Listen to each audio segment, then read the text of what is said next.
If you're a creative soul looking for a way to take your photography or event business to the next level without adding more hours to your schedule, you're going to love this inspiring story. Catalina was a wedding photographer working her tail off to make $1,000 for weeks of work. But when she added a photo booth to her business, everything changed. She started charging the same amount for just 3 hours of work. Since then, she scaled her business to 7 figures. Now, if you're thinking, that sounds like the dream, you need to check out this free masterclass from Photo Booth Supply Co. It's called Capture Success: How to Turn Your Creative Passion into a 6-Figure Photo Booth Business. Catalina is going to show you how you can take what you're already passionate about and turn it into a massive profit.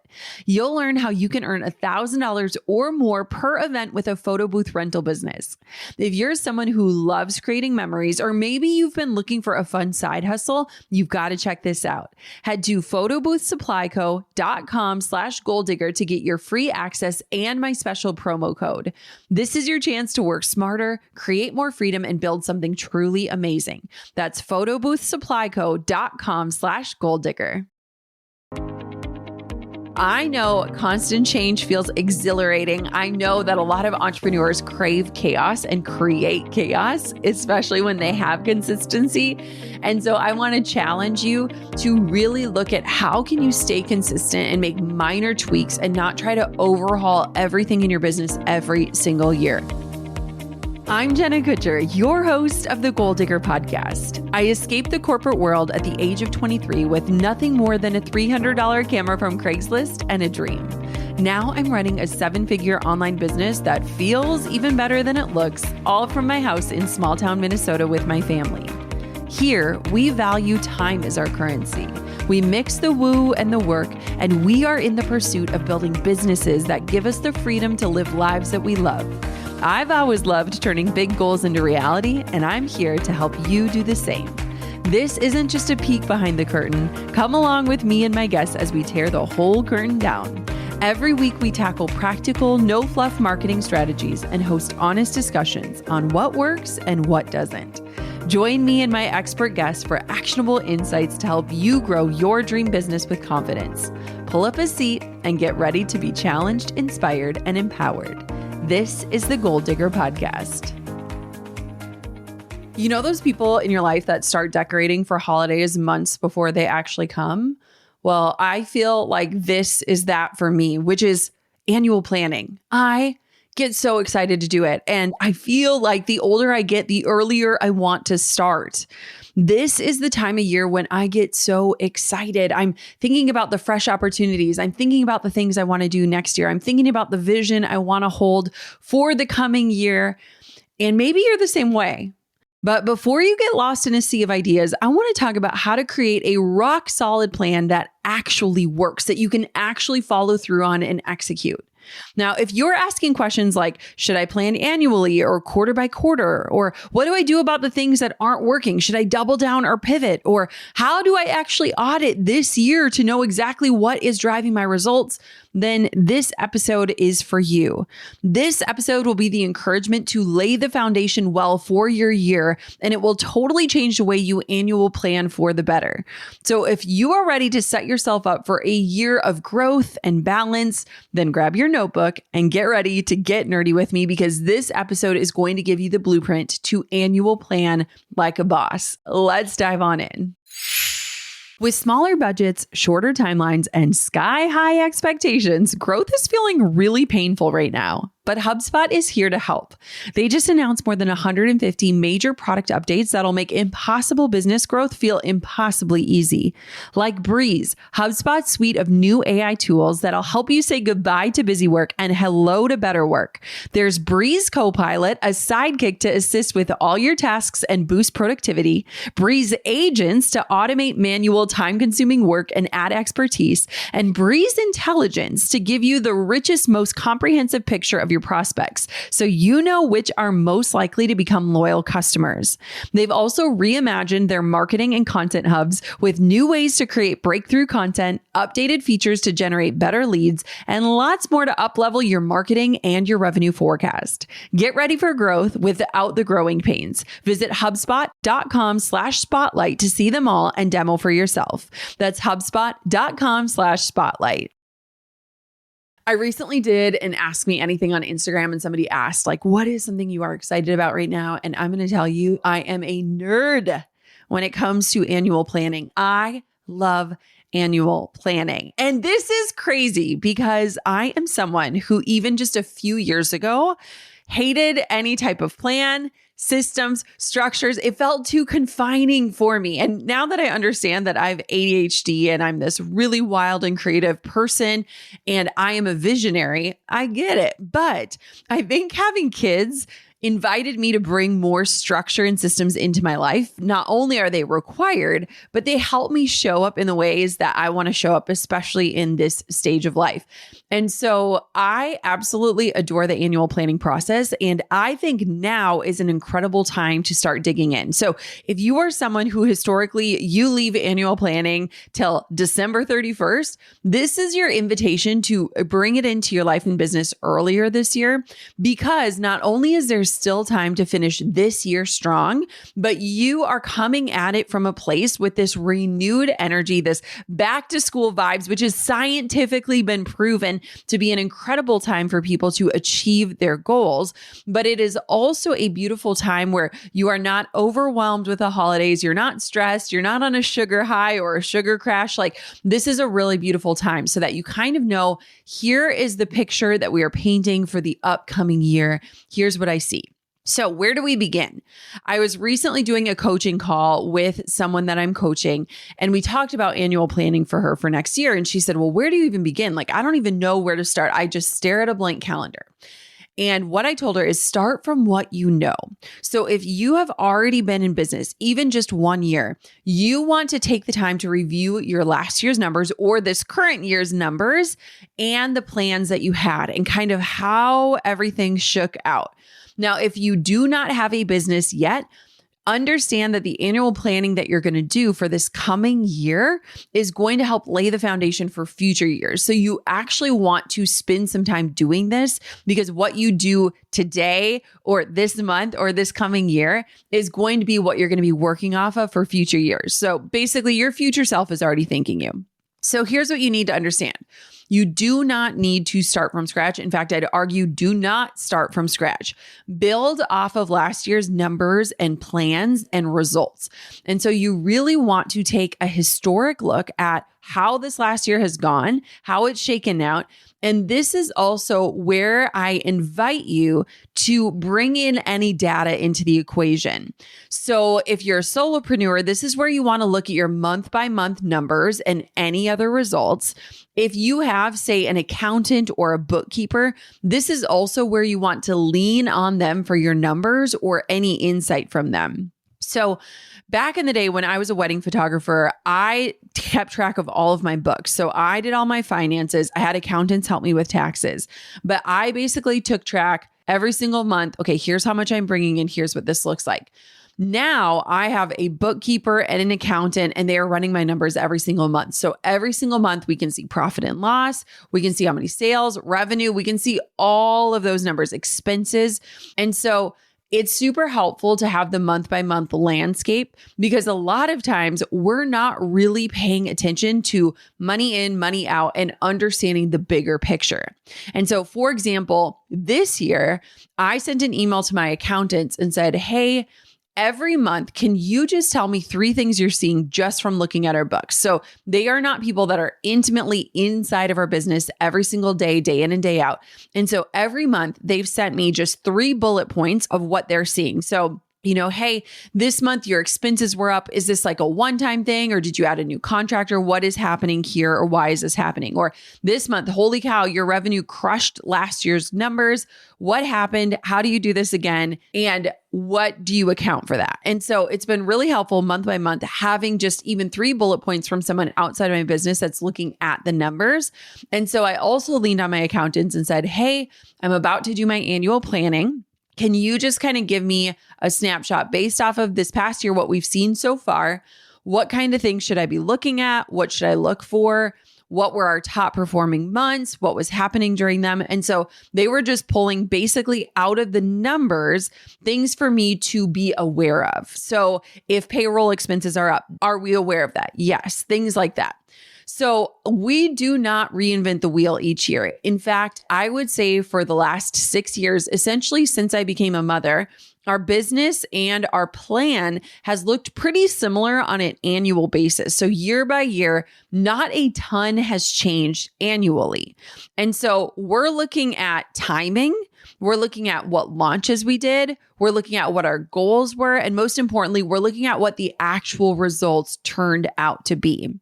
Now, I did an entire episode about measurement and data. And so if this is something where you're like, I don't even know how to report on any of these things, or I don't even know what my numbers are, I don't even know where to look for my numbers, go back to episode 726. It's called If You Want Bigger Results, You Have to Do This. I'm going to link the episode in the show notes for you to listen to. But this is where I break down what we measure in my business, why we measure it, and how you can start measuring your results right away. And this is a really great episode for people that are kind of at that next stage of business where you want to get more nitty gritty, you want to have a more raised awareness, and you want to dig deeper into the data. This is like where it gets really fun. So essentially, when we start annual planning, we start first by reviewing last year's plans. And so we're looking at what worked, what didn't work, what do we want to optimize, and we're not recreating anything. And we also want to note important KPIs, which are key performance indicators. These are things like revenue, conversion rates, lead generations.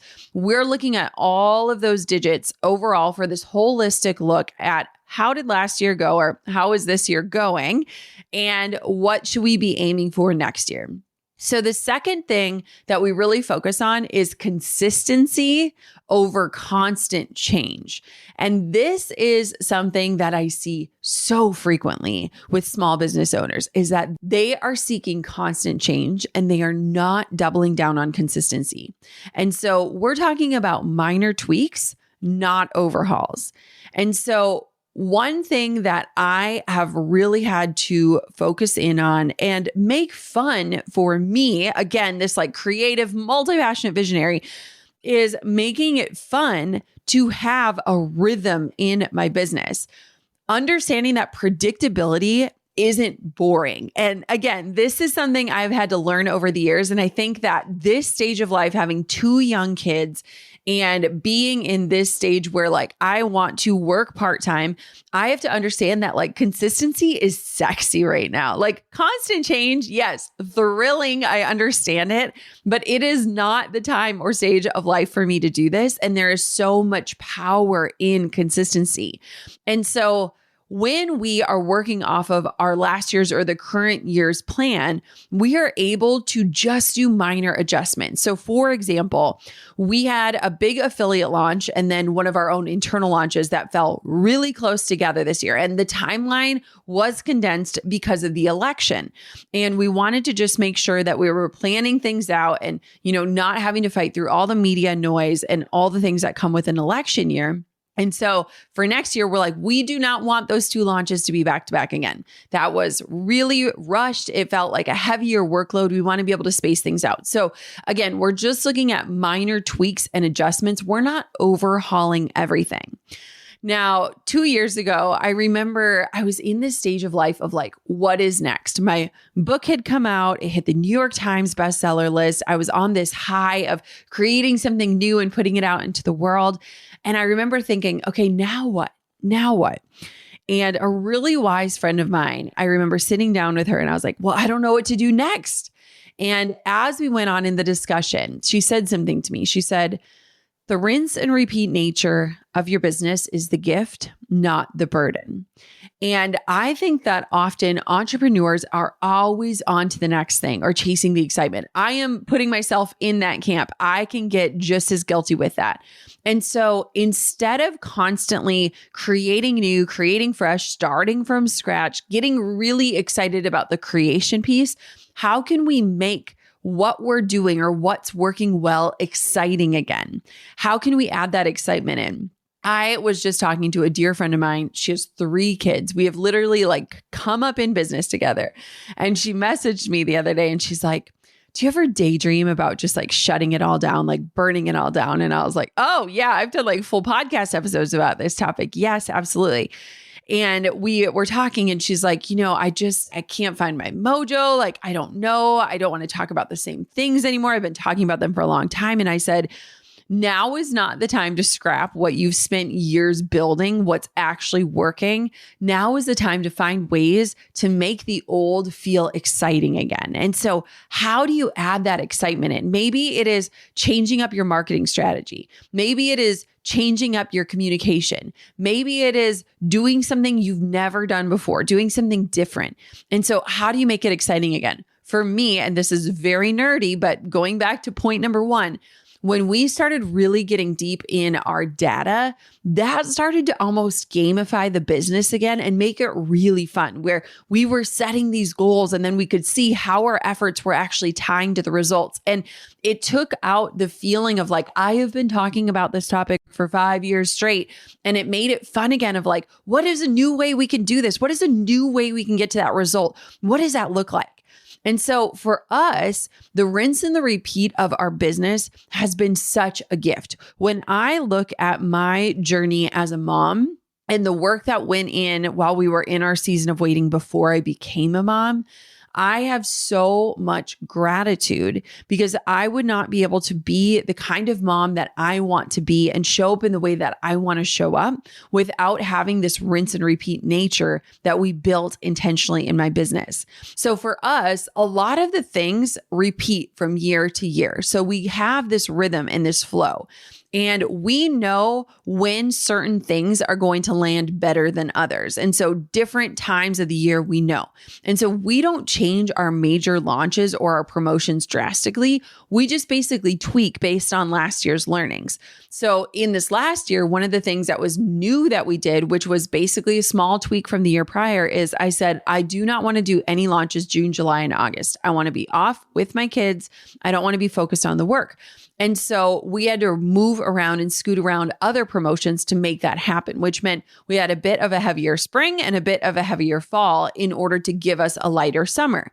And so again, it's just wiggling things around and looking at the year at a glance in order to keep the rinse and repeat nature of the business with just minor tweaks and adjustments. So I know constant change feels exhilarating. I know that a lot of entrepreneurs crave chaos and create chaos, especially when they have consistency. And so I want to challenge you to really look at how can you stay consistent and make minor tweaks and not try to overhaul everything in your business every single year. It is so beneficial for you, for your mental health, for your business to stay on a consistent schedule and just make small changes in order to improve efficiency or in order to match your vision better. The next thing that we really focus on, this might be a little bit surprising, is subtraction instead of addition.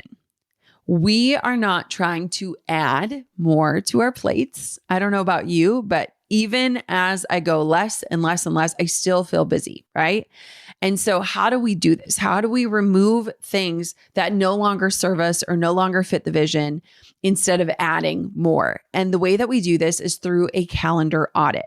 So years ago, I learned about John Maxwell's calendar auditing process, and it's all about evaluating how you spend your time in order to make sure it aligns with your goals, your values, and your priorities. So here's kind of an overview of what the process is. Obviously, John Maxwell teaches this in an incredible way. And so if you want to learn more about it, go seek this out. But basically what he teaches is that you start with reviewing your calendar. So you literally pull up your Google Calendar, or if you do pen and paper calendar, and you look back at your schedule from the past year, or if you do this on a quarterly basis, which I highly recommend, you can see where your time went. Now, something that's really interesting about this is even a few years ago, I did not really use my Google Calendar. I wasn't someone who kept track of everything. And over the last few years, I've been really cognizant of adding in basically everything to my calendar. Not only does it keep me on track, especially with an ADHD brain that can very easily lose track of time and appointments and meetings, but it allows me to do these calendar audits so that I can see. And so you want to review your calendar and look at what activities or events took up most of your time and what results did they produce. So I have meetings on there. I have appointments on there. I have self-care on my calendar. I have it all mapped out, and I even color coded it, which is a little bit next level, but it allows me to really quickly look at each month and see ooh, we were really heavy in meetings this month, or man, I did a ton of recording this month. How did that feel? And so reviewing your calendar is where you start. Then you evaluate what worked. And so you want to identify what activities were productive, which ones brought you joy, and which ones aligned with your business and your personal goals.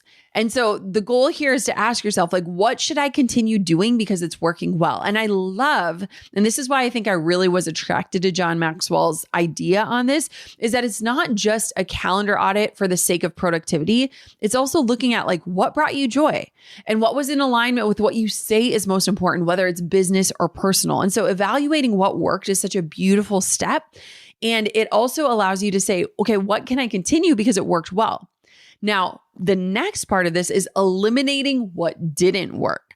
And so looking at your calendar and pinpointing the tasks, the meetings, the commitments that were either unproductive, stressful, or didn't yield significant results. I have been someone, and I've shared about this on the podcast this year, where I have gotten really specific about how I want the rhythm of my weeks to go. And I recognize I am so wildly fortunate to be able to say like, hey, I don't want to have meetings on Mondays. Not many people can do that. But if you are in a place of entrepreneurship where you are the boss, you are also in control of your rhythm.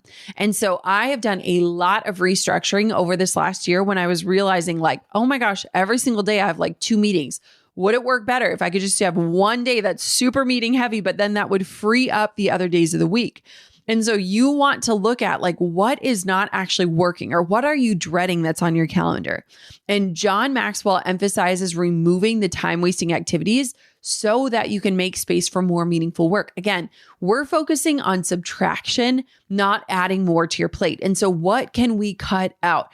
And a lot of times we're the ones responsible for the things that we hate, right? Like sometimes I'll see something on my calendar and I'm like, who agreed to this? And I'm like, I agreed to this. Why am I saying yes to these things?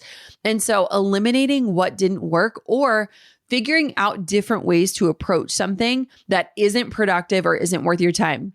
Lately, when people ask me to do a meeting and it's some initial consult call or something that I'm not even sure I'm fully invested in, instead I'll ask them, hey, can you record a quick Loom or a 5-minute video or an audio note telling me about this opportunity so that I don't waste either of our times trying to coordinate our calendars and get on for a meeting?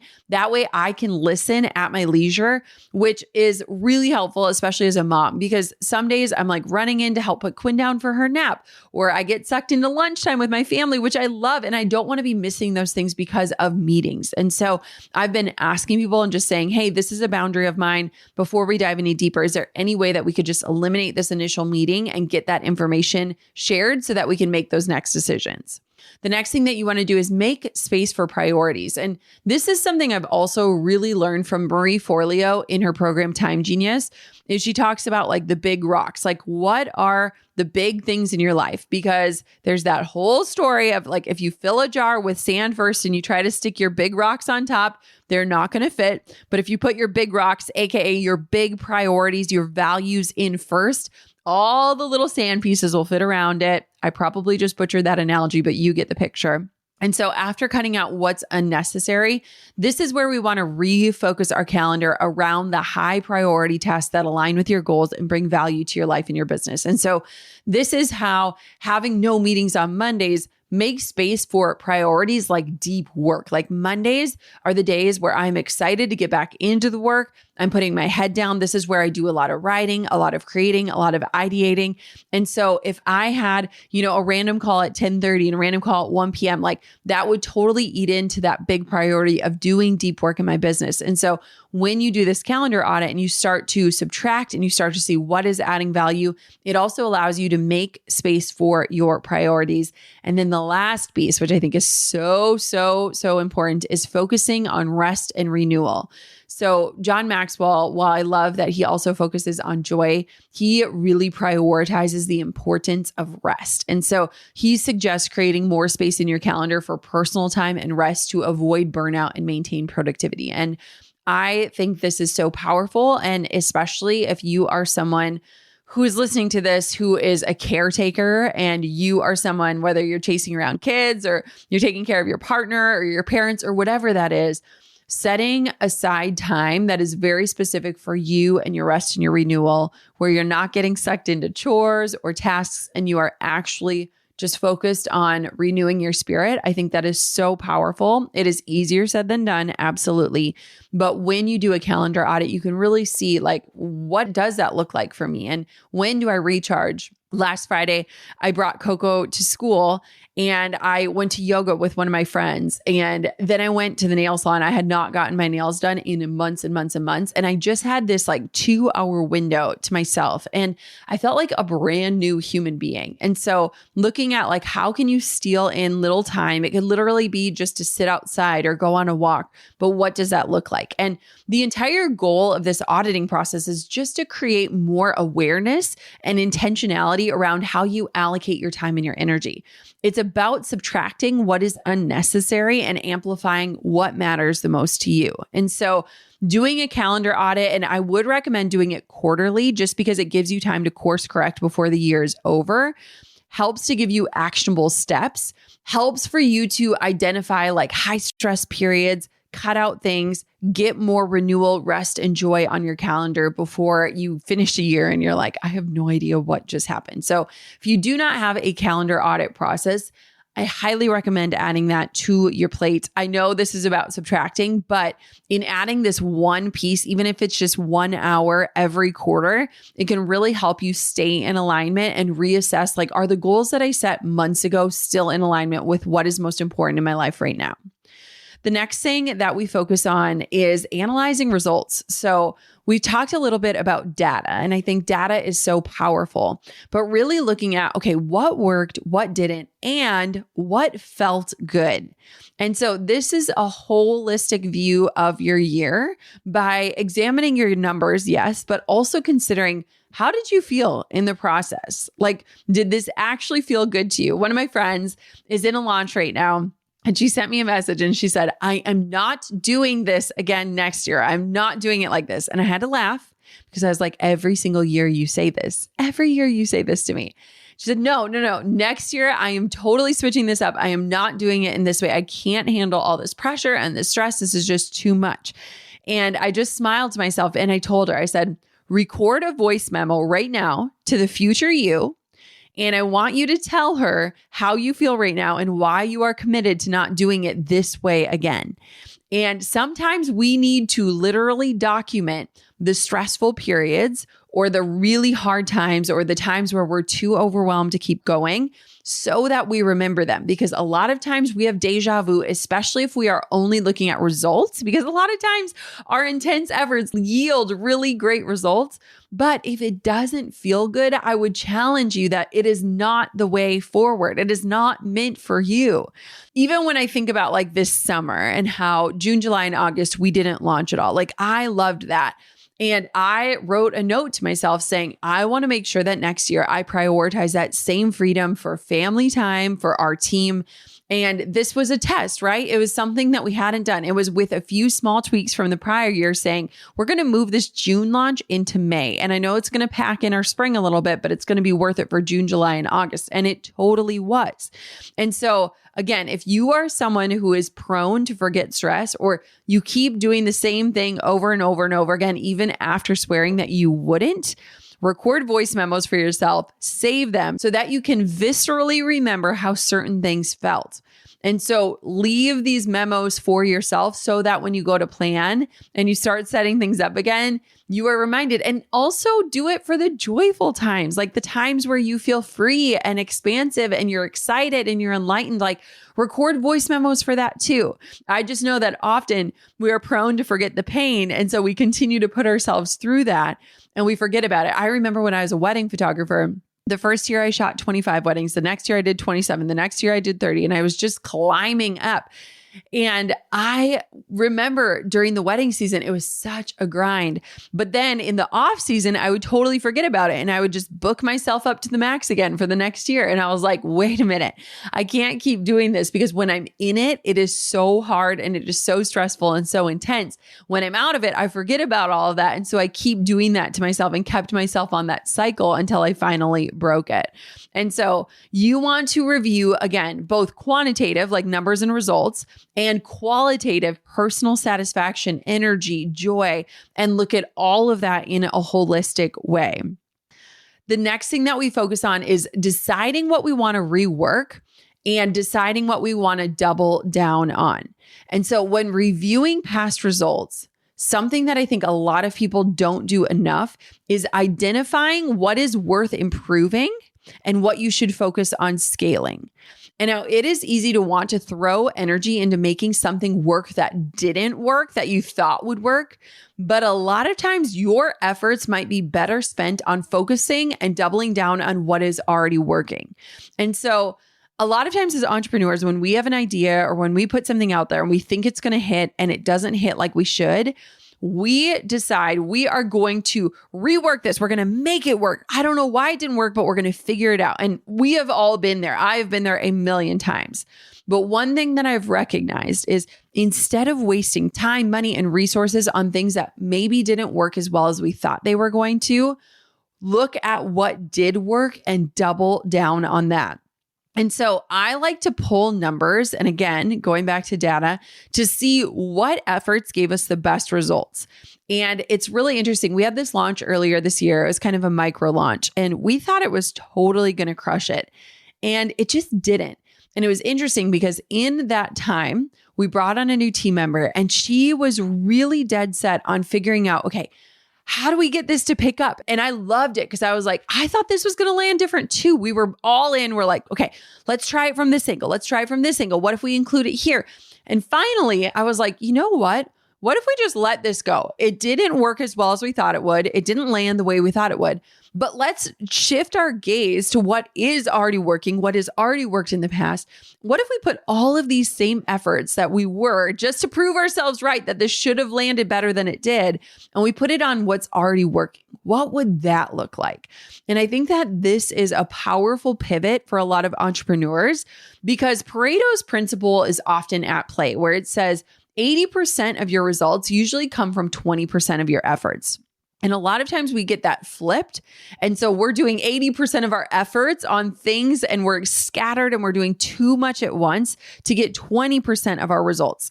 And when I think of Pareto's principle, it really reminds me that there are just a few things that work really well. And if we focus our energy and efforts on those things that already work really well, we can definitely double down and amplify our results with less work. And so when you are spread too thin, or your ego is saying, I got to figure out how to make this land, it should have done better than it did, you might be missing opportunities to just focus in on what is already working for you or what has already worked in the past. The last thing that I think is so important when it comes to annual planning, and something that I think you should consider inviting into your life, is planning out 1 quarter at a time. Avoiding overwhelm by including just one big focus per quarter. So what we like to do is I like to plan the entire year at a glance. And when I do that, I break the year up into quarters, and each quarter has one big focus. So for us, since our business is the digital online space, we do one big online launch per quarter. And so I love breaking it down into the annual, but I hold those annual plans loosely, right? There's room for flexibility, there's room for change, but overall, we know what's coming. We know what that year is going to look like. But when we do it down quarter by quarter, it gives us more of a nitty-gritty timeline of what needs to happen. And this was what I was telling my coaching client the other day, as I said, let's go quarter by quarter and plan out one big project or initiative per quarter. Not only does it give your team, if you have a team, time to do all of the other things beyond just the big launch, but it allows you to have this shared focus and big goals that you are actually actively tracking and making sure that you are following through on.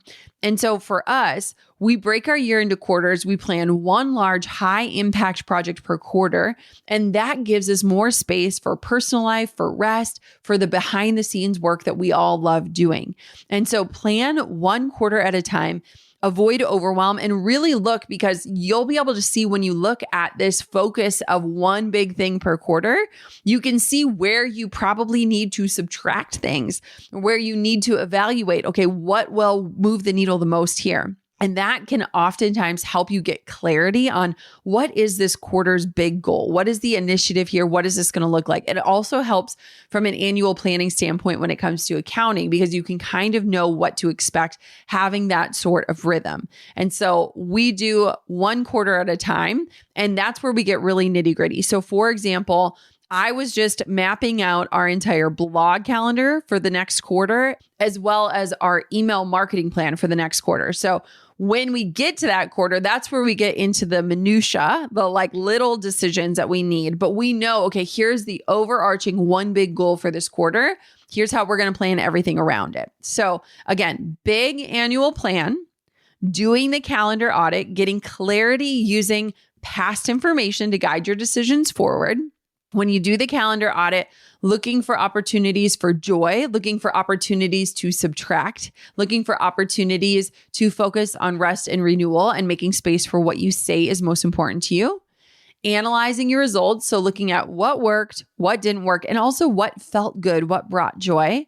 And then deciding what you should rework and what you should double down on. So seeing if Pareto's principle is at play, which you will see very clearly if you get into your numbers and data. And then lastly, planning one quarter at a time. So yes, you have your year at a glance mapped out, but what is that quarter one going to look like? What is that one big thing that you're setting out to achieve? All right, that is a whole recap of how we approach annual planning. Again, this is something I get so excited about. For us, we do our annual planning in a Google Doc. So this is a shared document with my team. And what I do is I map out every single month with the big focus, again, of each quarter at play, really highlighted.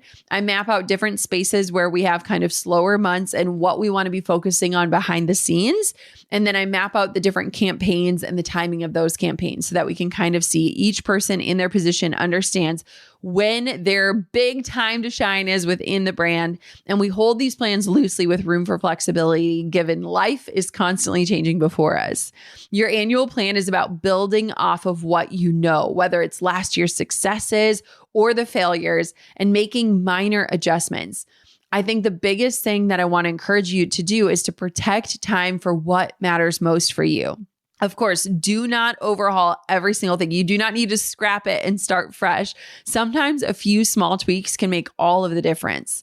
Thank you so much for tuning in. I hope you loved this nerdy annual planning episode as much as I did. I cannot wait to see how you make the upcoming year your best year yet. And thank you so much for listening to this podcast. Thank you for letting me pour into you this year. I can't wait to see what this new year will bring. I know we've still got some time to crush this year. So until next time, goal diggers, keep on digging your biggest goals.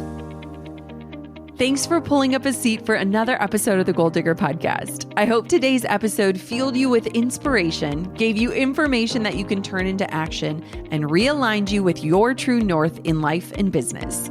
If you've enjoyed today's episode, head on over to goaldiggerpodcast.com for today's show notes, discount codes for our sponsors, freebies to fuel your results, and so much more. And if you haven't yet, make sure you're subscribed so that you never miss a future show. We'll see you next time, Goal Diggers.